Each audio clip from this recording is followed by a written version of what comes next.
ያው ሻምፖ መምረጥ አለብን። ሻምፖ የምንመርጠው የምንጠቀማቸው ሰልፌት ፍሪ ቢሆን የተመረጠ ነው። ከተፈጥሮ ዘይት አይደለም ሰልፌት እና እነሱ ነገሮች መቀን ከሰልፌት ፍሪ የሆኑ ሻምፖ መጠቀም ማለት ነው። ኮንዲሽነርም እንደዛው ኮንዲሽነር ሞይስቸራይዝ ማድረግ። ሌላው የምንታጠብበት ውሃ ደግሞ ዋርም ሆኖ ስናለቀልቅ ደግሞ ቀዝቀዝ ባለ ስንታጠብ በሙቀም ቢሆን ችግር የለም።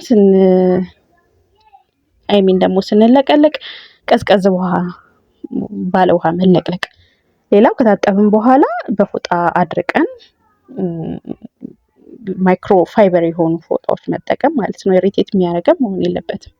ስናሲዝ ደግሞ ሄር ስታይላችን አሪፍ መሆን አለበት። which means በጣም እንትን መሆን የለበትም፣ ማጥበቅ የለበትም። የራስ ቅላችንን ላላ አድርገን በስታይል ማስያዝ እንችላለን ማለት ነው። የራስ ቅላችንን በየቀኑ ለጥቂት ደቂቃ ማሳጅ ማድረግ ስቲሙሌት ያደርግልናል ማለት ነው። ቅባትና